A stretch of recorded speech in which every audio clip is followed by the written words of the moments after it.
fonirivotra mahery ny fofofo ka nanenika ilay trano miangona ary misy lela maro mirehitrafo miseho taminy izay ny zarazara ary mipetraka tamin'izy rehetra isan'olona izany ary samy feno fanay masina izy rehetra ka dia teny tamin'ny fiteny maro samihafa araka mampitenenany fanay masina azy mahatsara nareo ny fianarana Jesosy Kristy fa raha andeha dia miraka ny fanahy famonarena anty fankalazana ny fanay masina noany ry havana manala rehetra raha tsy tonga ny fanay masina dia tsy nihitatra mandaka ankehitriny ny fitoriana ny filazantsara satria tsy tamin'ny fahendrena mahataona no ny filazany apôstôly Paoly ny teninay sy ny toriteninay fa tamin'ny herin'ny fanahy tamin'ny hery sy fanahy andro lehibe androany ry havana ka andehantsika hitsangana ny voninahitra n'Andriamanitra ray, Andriamanitra zanaka, Andriamanitra fanahy masina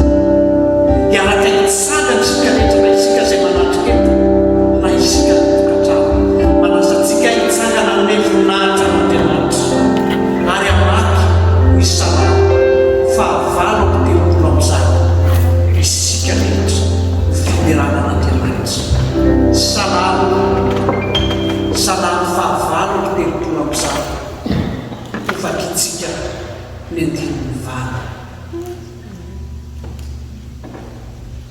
hideranao amin'ny foko rehetra eo anatryan'ireo Andriamanitra no ankalazanao hivavaka manatry fony telopolonao masina ka hiderany anaranao ny famontraponao sy ny fahamarinanao fehefanomenao voninahitra no teninao ho ambony anaranao rehetra tamin'ny andro ny taraina dia namaly ahy ianao nomenao ny fahasahinao ka nisy hery ny fanahy Jehova hideranao mpanjaka rehetra an-tany fanjeriteny vavanao izy eny hirany amin'ny lalàn'i Jehova izy fa lehibe ny voninahitry Jehova fa na dia ava aza Jehova dia mijery ny ara-toetra ary mpiavinavina fanariany lavitra eny na dia andeha ho amin'ny fahoriana aza dia mamelona ianao aniditra ny tananao manohitra ny fahatezeran'ny fahavarika ianao ary amonjy nanao ankavanana Jehova no mantanteraka ny aminy Jehova mandrakizay ny famontraponao aza mafony ny asa nanao amen fa efa nomenao voninahitra ny teninao ho ambony ny anaranao rehetra hivavaka isika voninahitranao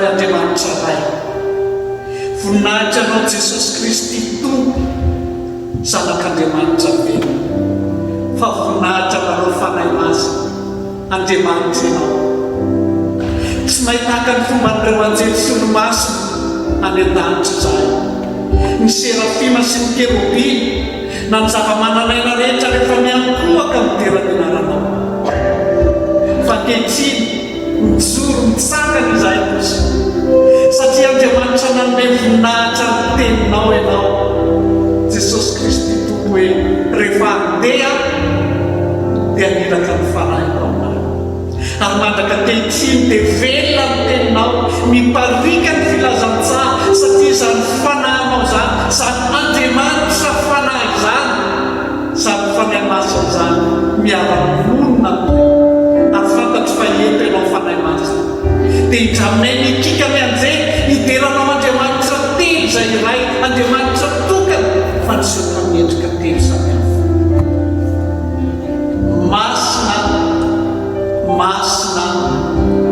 masina Jehova tompony maro endry ny voninahiny tany rehetra amen petraka isika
Andiamo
tena tsapatsika sy rentsika ny fanatrehan'ny fanahy masina tamin'ny fiderana izay nasambatra ho any toro tsika sy mpanjakatsika tena ary makasitraka manokana ireo ekipa rehetra na mpitendry na mpihira na mpitarika ny fiderana makasitraka azy ireo manaiky fitaovana ampiasain'Andriamanitra ary manona ny fiadanany toro amintsika tsiraray avy na isika izay manatrika eto na isika ny tokantrano shalom fiadanany toro ho amiko sy aminao ary samy fiadanan'i Jesosy zany anatin'izao fotoan-tsarotra nanovany firenena maro izao hitoetra tsy tahaka ny fanomezana izao tontolo izao izy zany fiadanana izany fa ny fiadanany dia hafa noho ny fiadanana rehetra misy ety amin'izao tontolo izao dia fampiarahapitsika tsika fianakaviana ifanonona ny fiadanany tompontsika ary dia manasanao a tokantraninao a raisin-tanana ny vadinao raisin-tanana ny zanakao amin'izao andro pentekosty izao dia atao hoe fiadanan'i jesosy kristy io aminao ny fahasoavan'andriamanitra ny firaisana ny fanahy masina toetrabetsaka dia samy fampiarahana ny ampona tsikitsika anatin'izao fotoana izay.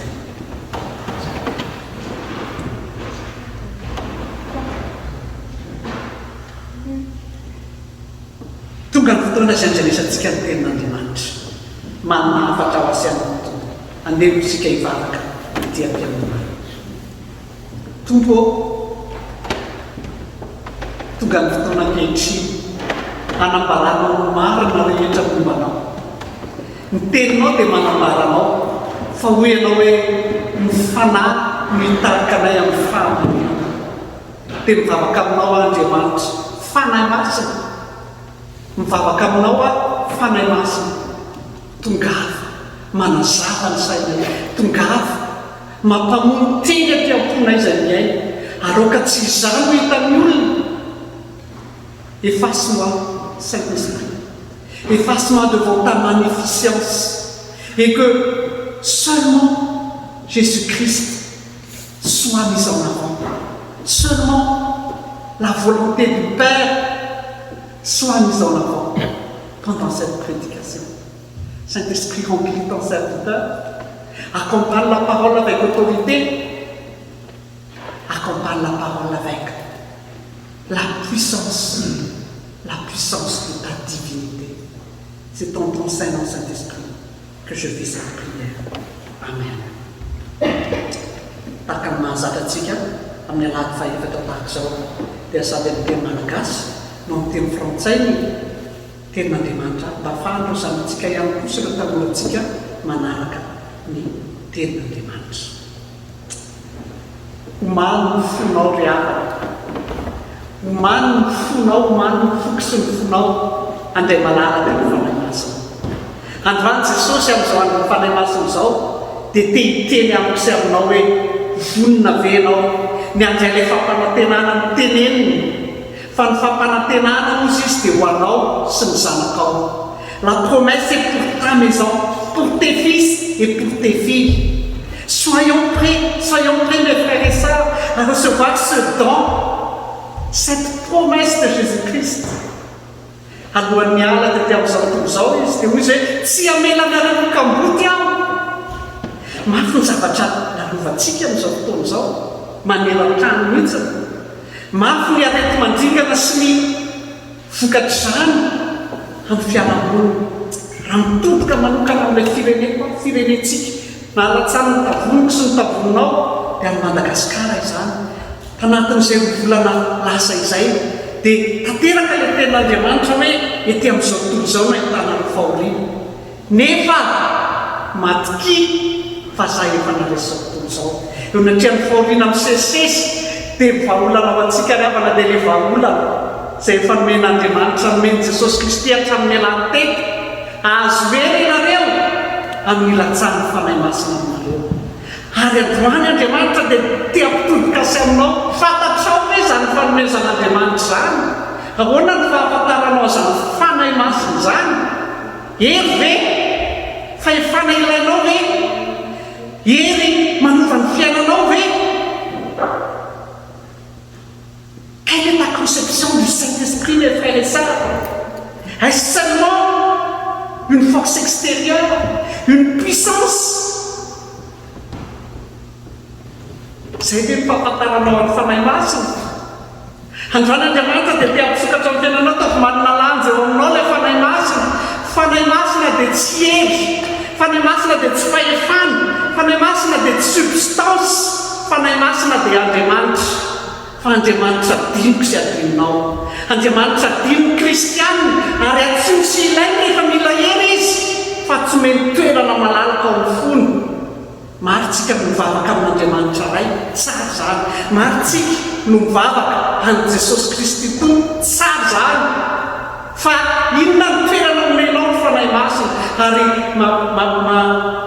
mampieritreritra ny havana ny tenin'Andriamanitra tenin Jesosy Kristy manao hoe rehefa nametrahany mpianatra fanontaniana izy, nametrahany fariseho fanontaniana izy any amin'ny Marka 4:20 any, dia zao no nataony Jesosy hoe tsy izao tsy fahafantaranareo ny soratra masina sy herin'Andriamanitra izao va no mandiso hevitra anareo.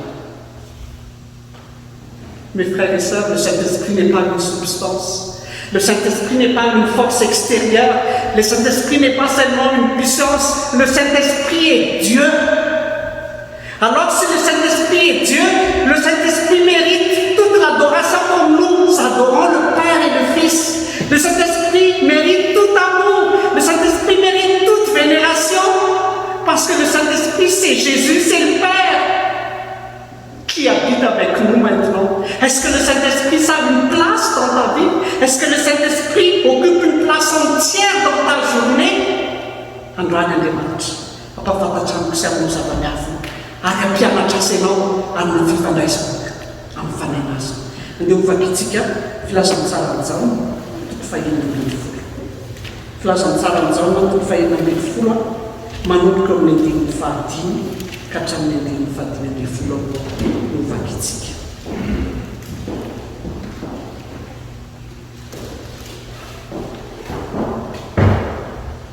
Filazantsara-njaona toko faha-enina-mbinifolo ny andininy fahadimy ka hatramin'ny fahadimy-mbinifolo. Rehefa hitatsika izany dia vakina amin'ny anaran'i Jesosy. Fankehitriny mankany amin'izay nanirakay aho, ary tsy misy aminareo manontany aho hoe ankaiza ianao, fa satria nilaza taminareo aho dia votona alahelo ny fonareo. Fa izao nilaza ny marina aminareo, mahatsara anareo ny fialàna, fa raha tsy aho dia tsy ho avy aty aminareo ny mpananatra. Fa raha andeha aho dia irahako aty aminareo izy, ary raha tony izy dia ampiaiko izao tontolo izao ny fahotana sy ny fahamarinana ary ny fitsarana. Ny fahotana satria tsy mino ahy izy, ny fahamarinana satria mankany amiray aho ka tsy mahita intsony anareo, ny fitsarana satria ny andriamana izao tontolo izao dia efa voatsara.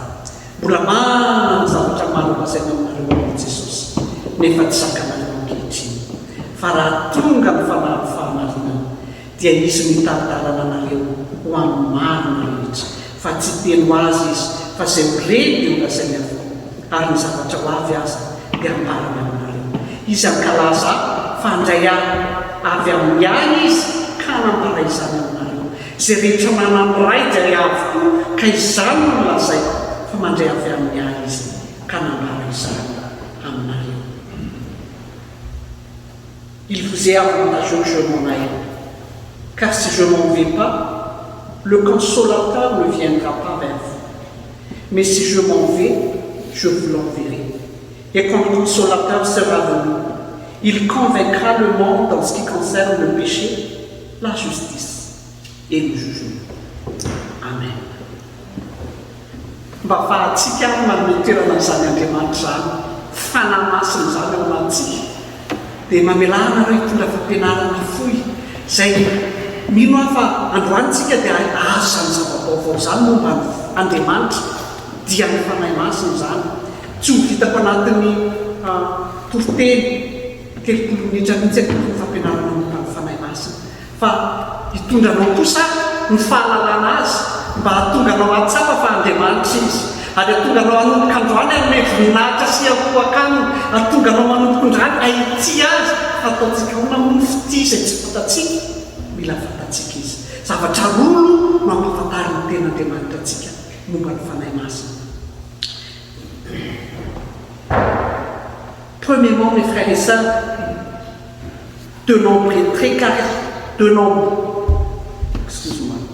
Premièrement, mes frères et sœurs, de nombreux traits caractéristiques que seule une personne peut posséder sont attribués au Saint-Esprit. Je reformule cette assertion. Le Saint-Esprit possède tous les traits caractéristiques d'une personne. Le Saint-Esprit est une personne. Et je répète, le Saint-Esprit n'est pas une substance. Le Saint-Esprit n'est pas seulement une puissance ou une force extérieure. Le Saint-Esprit est d'abord une personne et elle est la troisième personne de la Trinité. Ahoana no ahafahantsika manambara an'izany hoe personne ny Saint-Esprit dia zao a voalohany indrindra manana fahalalana ny fanahy masina. Izasenao azo lazaina hoe olona mahatsapa ve hoe manana fahalalana, marina sa tsy marina? Marina zany. Ary ny fanahy masina koa dia manana fahalalana. Hoy ny voalaza amin'ny tenin'Andriamanitra ny Timothée amina voalohany toko faharoa andininy fahafolo sy faha 1 manao hoe isika no nanambaran'Andriamanitra izany tamin'ny fanahy fa ny fanahy mamantatra ny zavatra rehetra na dia ny saina lalina an'Andriamanitra azy.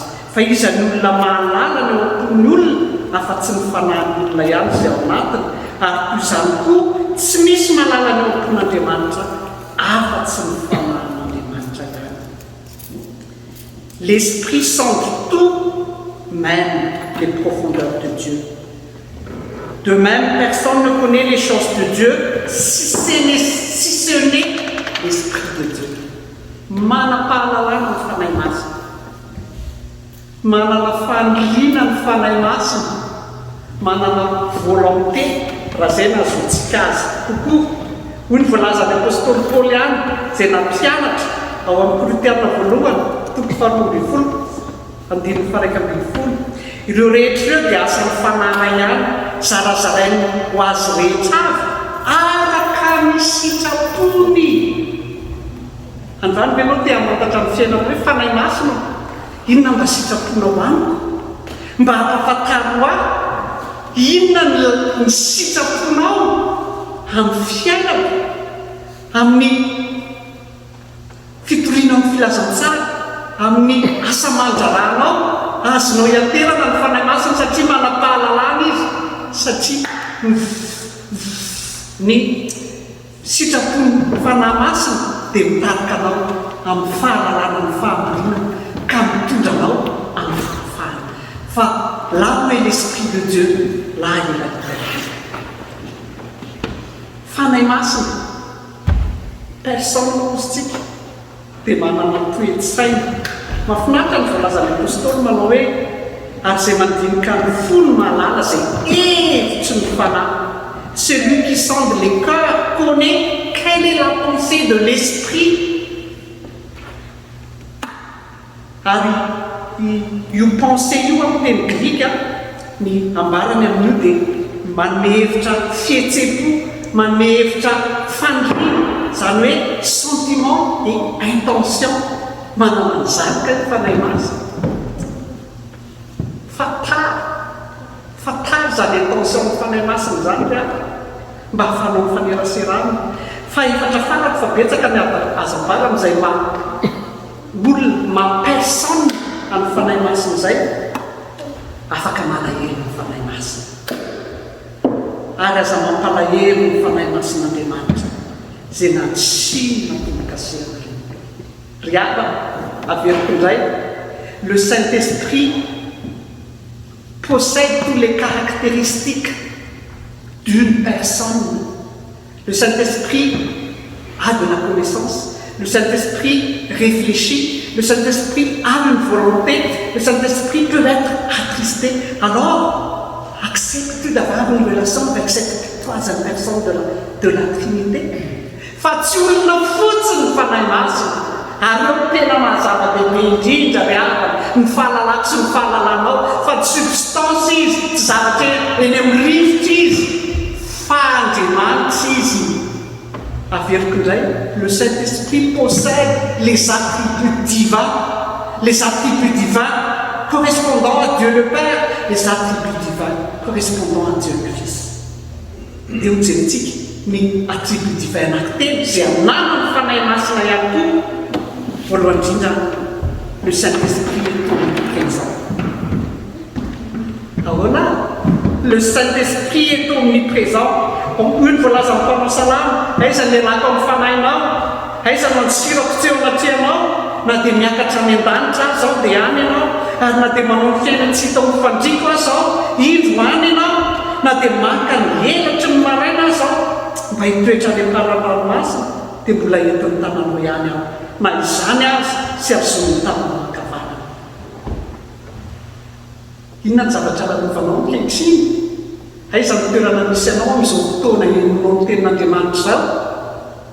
Na any Madagasikara na any Afrika na ety Amerika avaratra, na iza ny toerana misy anao na dia any amin'ny lalina azy, mety lalina mihitsy ny zavatra mahazo anao ankehitriny, mety mametra-panontaniana mihitsy anao hoe mba hitan'Andriamanitra ve raha ny tokony ho avy eo anatriany fahoriana marobe izay mianjady ianao izao tompoko izao, mety mametra-panontaniana ianao amin'izao andro Pentekosta izao. Inona mbola nikalazana ny andron'ny fanahy masina? Androany ray afaka dia vaovao mahafaly ny tian'Andriamanitra omenanao hoe mahita anao ny fanahy masina. Ary izay no nahatonga Jesosy ny teny hoe mahatsara anareo ny fialako fa raha tonga nofo Kristy voafaritra ny toerana misy azy tao a Jerosalema, tao amin'ny firenen'ny zanak'Israely any. Voafaritra ny olona afaka ny fandray mivatana taminy, fa rehefa lasa izy dia ilay fanahy masina, ilay Andriamanitra manerana an'izao tontolo izao ary mahita ny ampilavaka izay misy asy misy anao androany, te-aka ny tananao izy dia anaranao anatin'ny fotaka mandrevy izay misy anao. Faharoa amin'ny maha-tribu divay azy fanahy masina dia tsy toa le Saint-Esprit est omnipotent. Onao voalazana lioka ao amin'ny filazantsarana ary ilay anjely izy namanaka nanao tamin'ahy hoe ny fanahy masina ho tonga ao aminao ary iseriny avo indrindra nanaka anao ka ny masina izay ateraka ao dia anao hoe zanak'Andriamanitra, dia atao hoe zanak'Andriamanitra. Le Saint-Esprit crée la vie. Le Saint-Esprit est capable de créer à partir de rien et c'est un attribut divin. Ary androany Andriamanitra tia ampahafantatanao an'izany amin'ny tapany manaraka hoe dia ifaneraseran'ilay fanan'Andriamanitra amin'izay zany tsika fa androany Andriamanitra mila mahalesy lahatra ianao hoe le Saint-Esprit est omnipotent. Fahatelo farany attribut divin mpahafantatsika mahay ny zavatra rehetra ny fanahy masina. Le Saint-Esprit est omniscient. Hoy ny voalazan'i Jesosy amin'ny filazantsara amin'izao natoko fahenina ambin'ny folo io andininy faharoa ambin'ny folo. Izao ny voalazana izay mivakitsika teo, mbola manana zavatra maro lazaina aminareo anefa tsy zakanareo ankehitriny. Fa raha tonga ny fanahy fahamarinana dia izy mitady-dalanareo ho amin'ny marina rehetra, fa tsy teno azy izy fa izay reny dia holazainy avokoa ary ny zavatra ho avy azy dia ambarany aminareo. Ry avy, fantatrao ary izay fa ny fanahy masina dia personne fahatelon'Andriamanitra. Fantatrao izay fa ny fanahy masina dia Andriamanitra. Fantatrao fa ny fanahy masina dia manana fihetseham-po, manana faniriana, manana sitrapo. Fantatrao fa ny fanahy masina dia mahay ny zavatra rehetra, tsy toa ary mahefa ny zavatra rehetra. Omenao toerana amin'izay avy izy amin'izao fotoana izao. Omenao toerana amin'izay ve izy? Hoy ny voalazan'ny Jesosy Kristy tamin'ny mpianany rehefa niampikarina niakatra any an-danitra Jesosy Kristy, dia hoy nabaran'i Jesosy hoe aza mihetsiketsikety aloha ianareo, mandra-pilatsaky ny hery aminareo, mandra-pilatsaky ilay Andriamanitra ao anatinareo. Dia androany Jesosy mahavriavana ny zavatra manjo antsika amin'izao fotoana izao. Ary raha miteny aminao aho hoe mbola emafy izao andro izao tahaka ny vehivavy raha miteraka, hoy ny voalaza ny tenin'Andriamanitra, raha mbola eo amin'ny première contraction izao zavatra iainantsika izao, raha miteny zany aminao hoe entinareo misy reny mivadika ka miteraka dia hitako mihitsy ny tsy afaka handaika satria aty misy moniteur dia hita mihitsy hoe ilay contraction miakatra. Dia misy phase ilay contraction, mbola anatin'izany première phase zany tsika izao, fa rehefa hisesisesy amin'izay io satria efa miteraka ilay zany ary marin'Andriamanitra amin'izany ny fiverenan'i Jesosy Kristy. Rehefa misesisesy amin'izay io aiza zasy ianao ka manomboka izao manomboka izao tsy afaka mihitsy tsika aharitra anatin'ny fahoriana sy ny fitsapana raha tsy manana ny fanahy masina mitoetra ao am-poko sy ao am-ponao. Raha tsy manana ny fanahy masina mampahery azy mampahery anao dia aza dintsony izy ozy izy mantsy ny olona tamin'ity herinandro tia dia miresaka amin'olona amin'izany hoe marina tokoa pastera fa za rehefa mivavaka dia tena mivavaka amin'Andriamanitra. marina pastera fa za rehefa mivavaka dia mivavaka amin'ny Jesosy fa mbola tsy tsakoka tena le mivavaka amin'ny fanahy masina izany. Na zaza ohatr'izany tala, na zaza fa Andriamanitra io moa Andriamanitra ny famindrapo, Andriamanitra io moa Andriamanitra mampafantatra antsika tsikelikely ny fahamarinany koa. Fa Andriamanitra rehefa na dia tadidy tsara fa ny zavatra nataony dia mirindra avokoa, manana ny toerany sy ny lanjany avokoa ny zavatra rehetra. Andrana tsy mampianatra anao misy Andriamanitra telo, tsia tsy miteny an'izany ny Baiboly. Andriamanitra dia tokana, Andriamanitra dia iray ihany, fa Andriamanitra niseho tamin'ny endriny telo, ary ireo endriny telo ireo dia manana ny fonction sy ny actany tsy rairay avy. Ary rehefa fantatsika izay fonction sy acte izay dia on s'adresse à la bonne personne, et nous savons bien que quand nous nous adressons à la bonne personne, nous avons la bonne solution. Ary izay ny ilaina ahafantarantsika ny fanahy masina. Dia hanome toerana azy ianao androany mino afa-tsisy aminantsika rehetra. Araka ny tenin Jesosy hoe raha mba fantatrao mantsy momba n'ity andro ity amin'ny zanak'Israely izay momba ny fiadanana, fa saingy indrisy miafina amin'ny masonao izany, impirimpina ny amin'ny tanomba ny fanombanao tahaka ny fanomban'ireny ambony zanany ambany elany fa tsy mety ianao. Ary amin'izao faoriny izao rehefa na dia miteny anao mitsy mikikika Andriamanitra, tena miantso asenao izy, tsy mijery fotsiny izy tsy nanao ny ratsy Andriamanitra, hatrany am-boalohany dia averiny foana hoe zavatra tsara ny nataony. Ary rehefa napetrany tao amin'ny sahidiana ny zanak'olombelona meny safidy hoe ity misy azy maina, raha mihinana an'io nareo dia tsy mifaty mandrakizay, dia ity misy azy fahalalana ny tsara sy ny ratsy io ny azonareo nanana, fa raha mihinana an'io nareo dia mifaty. Fa inona ny safiditsika? Naninona antsika tsy mba attiré any amin'ilay vie éternelle, fa naninona ny attiré kany amin'ilay bien et le mal. Ary izay ny maha-Andriamanitra n'Andriamanitra tsy nisorony amintsika ny libre arbitre, fa satria tsy fitiavana raha terenao hoe mivadina tiavo mahatahory ianao fa vediventy izy dia mety aranao. Fa rehefa tianao amin'ny fony izy dia izay ny tena fitiavana. Dia ohatr'izany Andriamanitra nomeny antsika ny safidy, fa na dia diso safidy aritsika tsy mbola namenatsika ireny izy hatramin'ny voalohany ny rano izany.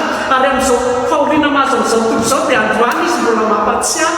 Raha miaraka amin'ny fanahiko ianareo, raha miaraka amin'Andriamanitra fanahy masina nareo, dia ahoana izy milaza ny apôstôly Paoly any amin'ny Romanina fahavaliny dia mifadimy telopolo any, na dia hisy temps difficile azy, na dia hisy tribulation azy, na dia hisy fanenjena azy, na dia hisy sabaka azy, tsisy asaraka amin'ilay fitiavako amin'ny Kristy. Tsy afaka mijanona ny fitiavan'i Kristy ianao mandra-pahalalana eto raha tsy misy ny fanahy masina.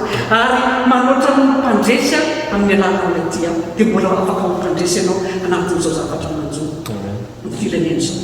Fa dia hoe inona ary hoe mba asan'ny fanahy masina mbarany eto amin'ny filazan'ny tsara toko fahaenina ambin'ny folo eto.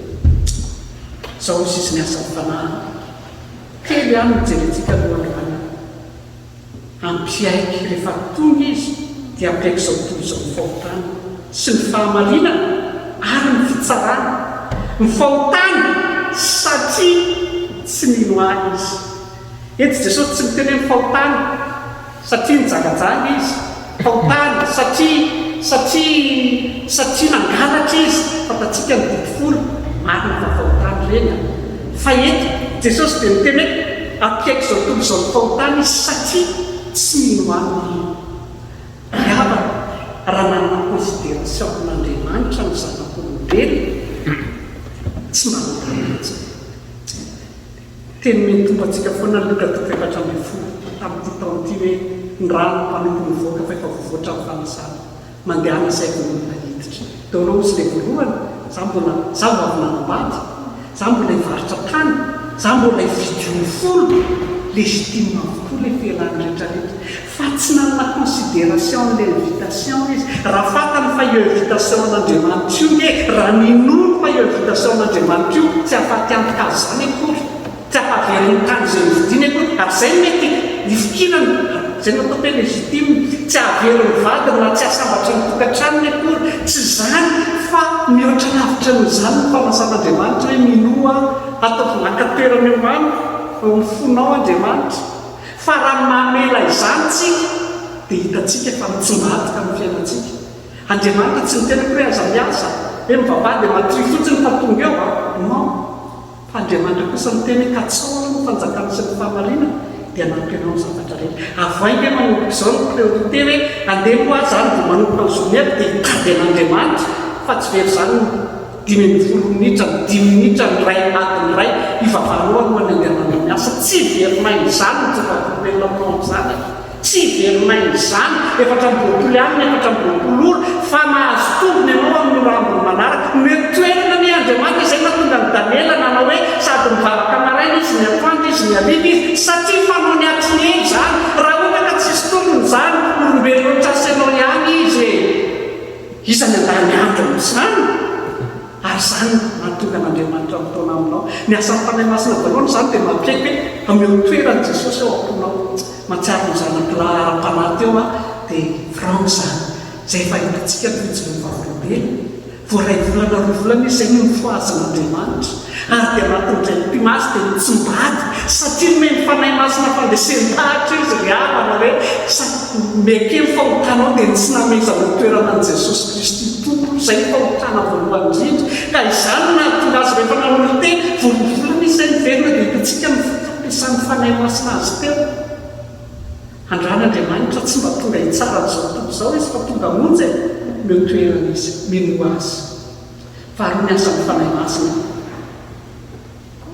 dia ozy izy hoe ny fahamarina satria mankany amin'ny ray ao ka tsy mahita tsinona. Tena marina ny tenin' Jesosy hoe ny fanany ampafantatra anareo ny marina rehetra. Inona marina dia manao ny sitrapon'Andriamanitra. Ary tena na ny zavatra hoary aza dia marina aminareo. Anontaniange ny fanahy masina. Andriamanitra mihitsy ny tena ny Isaia 49:7 hoe ny zavatra hoary dia anontaniao aho. Dia maanontaniange fa mba nanontany ny fanahy masina ve ianao? Za dia manontany an Jesosy amin'ny fanahy. Satria fantatro fa ny hevitry ny fanahy na dia mifanohatra amin'ny hevitro azy dia hevitra mitondra amin'ny fiadanana trano. Ary matetika mifanohatra tsy manao tsinitsinina ny fahalalana ary Andriamanitra tsy manao tsinitsinina ny fahalalana koa fa nomeny saina isika amandatra. Fa mba ianary koa zany hoe mandeha araka ny fanahy zany eny dia hitatsika zany hoe io fanahy io kay miresaka, io fanahy io kay miteny bitsy, io fanahy io kay mitady-dalana, io fanahy io kay manakana. Ny apôstôly Paoly izy rehefa hiditra amin'ny voatra dia nisakanany izany fanahy zany tsy hiditra tao mivoatra anankiray. Io fanahy io kay afaka manolotsainanay mivavaka izay ankehitriny amina mpanompon'Andriamanitra hoe mba hitarian'Andriamanitra azy amin'ny asa izay araky ny volonté an'Andriamanitra. Misy asa roa indrindratsika matetika tratran'izany misy fotoantsika mitady sy misy dia rehefa tonga dia misy asa roa eo dia sahirantsika le ray ato manao contre-offre tsara, le ray ato nefa zavatra tiantsika fenentsika mbavaka nandritra fotoana maro ary maro tsika no mandalo amin'izany. Izay koa dia mandalo amin'izany ary afa tamin'ny fiainana. Fa rehefa manao hoe andao mba tany hevitry ny fanahy masina, andao tena hoe ny fanahy masina mihitsy mitarika anao ny fanahy masina dia tsy tonga zany ianao any amin'ny zavatra tsy araka ny sitrapony.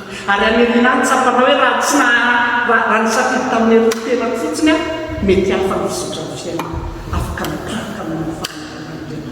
Ary fahatelo faran'rozy ny fitsarana satria ny andriana izao tontolo izao rehefa tsy maintsy ho avy ny fitsarana ilay tsy maintsy ho avy. Tsy azo atao manitaka tena na manitaka olona hoe tsisy fiainana ambinana izao fiainana izao. Misy ny fitsarana ary tsy tian'Andriamanitra mandalo amin'izany zasenao. Na mino ianao na tsy mino ianao rehefa mialeto na any amin'ny fiainana mandrakizay na any amin'ny hery fanomorehatra hafa. Tsy tian'Andriamanitra ho any azy ianao. Tsy tian'Andriamanitra ho any zasenao averiko indray. Mbola fotoana izao mbola miasa ny fanahy masina. Dia hitarika anao izy amin'ny fibebahana ary zany miasa ny fanahy masina mampiaiky ny olona ny fahotana. Dia hitarika asenao izy tsy andalo amin'izany sedana faty zany ary mbola misokatra ankehitriny, mbola tsy midiny trano. Eto am-pamaranana dia mitodi-kandoko sy aminao Jesosy Andriamanitra. Ianareo ray na dia ratsy ary malala amin'ny zava-tsoa zanakary. Mitodi-kandoko sy aminao Andriamanitra hoe raha ny zanako ve zanako lamatoa fitahinana angataka hoe papa meo mofo aho dia mihazo vaty ve za? Raha ny zanakao ve mangataka aminao azandrano dia omena omena rano. Tenin'Andriamanitra izany. Ianareo na dia ratsy ara manala nome zava-tsoa ny zanakareo. Maika fa izavy tsy amin'ny ianareo ny fanahy ho an'izay mangataka aminy. Izy tsy miteny raha zavy tsy amin'ny ianareo ny mofo, izany ma tsy mahamaika ny olona. Izy tsy miteny raha zany hoe za tsy amin'ny ianareo azandrano, izany ma tsy mahamaika ny olona. Tsy manao tsinotsinona n'izany anefa Andriamanitra. Fa Andriamanitra miteny hoe raha mangataka amiko ny fanahy ianareo izay zava-tsoa tsara indrindra. Raha mangataka amiko ny fanahy ianareo, meno toerana ve izany fanan'Andriamanitra izany izy amin'izao fotoana izao mikasika anao. Omeno toerana eo amin'ny fiainanao ve izany? Izy tsy mijery mihitsy izay lasa.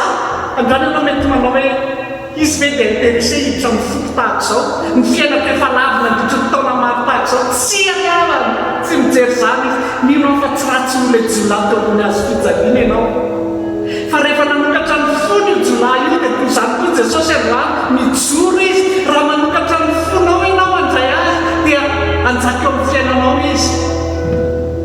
Ary ny fanahy masina taridalana anao amin'ny marina rehetra. Amin'izao any Pentekosta tsy andro mahoro izao dia mampahery ianao hanokatra ny fona. Mety hoe ianao izany efa mivavaka hatramin'izay pastera. Za sekolelahady, za mpandrefana santompo, za vita batisa, za mpiandro, za dekona, za pastera. Tsy zany ilain'Andriamanitra aminy. Fenao manana fifandraisana aminy. Fa na pastera raka tsy manana fifandraisana aminy, rehefa tonga nandray dozy Jesosy hoe tsy fantatra koa ianao na viaiza na viaiza, miala amika no mpanamerika. Tena leray mihitsy anie no mikika miavana amin'izao fotoan-tsarotra izao hoe mitodia ty amiko ry zanako, miverena ty amiko ry malalako. Mety mandady fahoriantsika mijery antsika eto dia mampisaina amin'izany hoe misy fahoriana. Mety ny zanantsika mihitsy mandao atsika, mety ny ray aman-drenitsika, mety ny fa zao ny tenin'Andriamanitra hoe amelaka ny papio na dia mon consolateur. Tena zany omeny antsika. Izy tsy nampanantena hoe tsy andalo fahoriana ianao hoe ty tsy maintsy mandalo, tsy maintsy misy ny fahafatesana. Fa ny nampanantena eny kosa dia rehefa miala eto ianao dia tsy haina ny zana-tsony, ny zanakao, ny ankonanao ianao rehefa ny fiainana mandrakizay. Tona vavombelona mpanompon'Andriamanitra raiky para-panana nyterinandro ty. Izay namono vady andefomandry. Rehefa niantsy telefonazy aho dia za indray nahazo hery. Zao nataony ahy. Pastera, ay ambinitsosa, pastera. Mbola tsy nararay kory ny vadiko. Mbola tsy nisy mihinana azy aho satria izany anie dozololondimay tsy nisy ny manana kory izy. Dia nandre feo amarain'alina ny tenin' Jesosy ny teny tamiko hoe efa namboariko azy ny seza fiandrianana any an-danitra. Dia taitra aho izy dia mieritreritra hoe namboariko azy ho anisy. Dia nijereko izy misy zanakay zavikelinay voankorona avy efa sitrana izy. Dia hoe sanatria zavikeliko ireo no faty. Dia nanaraka azy izy nandritry ny andro hoe izy ary zany Andriamanitra. Tamin'ny folo sasam-maraina tapaka nalandrano vadana, ny alina nino maty ny vadana. Ary marotsika mandany fahoriana tahaka izany. Fa eo ilay izy ny fanahy masina hoe zany anomeanareo consolateur. Dia tsy hoe raviaiza ny ananan'izany vadana nandritry ny 20 taona, ny ala nanompo taminy amin'ny mampitandrina azy nandritry ny 20 taona. Nefa dia manana hery hafa izy izay no mampahery hafa hoe fantatry fifanasany amin'ray izy, fantatry efa manana seza fiandanana ny manan'Andriamanitra azy izy. Dia ho antsika izay velona manasitrana ny fanahy masina. Androany ianao raha manana ninina dia tsy hivavaka zao tarika na hivavaka. Tadio fa Andriamanitra ny fanahy masina, tadio fa troisième personne na trinité ny fanahy masina, tadio fa maheno izy, miteny izy, mahafantatra izy, tadio fa tsy toy izy, mpanjaka izy. Ary raha manome toerana azy ianao anamana dia taridalana anao amin'ny rehetra izy. raha misy mamanentintsika androany na misy olona titsika entina mavaka satria maraha tsy miova ny amin'Andriamanitra. Raha misy amintsika ety dia atsakany tanana vaivavaka ao anareo mety tsika fa mety afatsika mety fantatsika mety ray aman-drenitsika mety anatin'ny corona amin'izao fotoan'izao maro zay izy nobavaka dia raha lahantsika etikavada mihitsy ny miaina n'izany amin'izao fotoan'izao forme grave mivavaka amintsika. Atsangany eny antananao za manamolona entina mavaka tany Jesosy ny tananao hitan'i Jesosy dia ataontsika mivavaka noany mba hanehoan'Andriamanitra anao mihitsy fa mahita izy omnipresent izy indrindray anao tena mety tafasaraka mivady aman-janaka ao ny amin'ny fiainana ety noho ny amin'ny taratasy noho ny amin'ny zavatra maro samihafa rehetra firako zany no eto ny fiangonantsika fa nahitantsika an'izany fiadananao ny tompo zany arerin'Andriamanitra miazy zany. Androantsika dia hitondra ny amponantsika mety malahelo ny amponanao ianao mety malahelo vady aman-janaka ianao mety malahelo zany no atony tompo asehony mavesaka amin'izao fotoan'izao. Androany Andriamanitra mahita n'izany zavatra rehetra zany fa zao solution ny toerana manaraka n'Andriamanitra teny zay iray ny toerana manaraka ny fanenana hivavaka sika Jesosy mitondra ny vahoakanao zay manatrika eto anatrianao asy ny tokantrano rehetra mitondra andreo rehetra namangatanana na mientina na ny tokantrano. Andriamanitra manatona anao zay saotrany amin'ny teninao androany ary mifona aminao zay fanahy masina fa tsy mpanajanao raha ray aiza zay atsaka raha Andriamanitra aiza zay tahotra mifona aminao zay fanahy masina fa manao zay mampalahelo anao isanandro isanandro.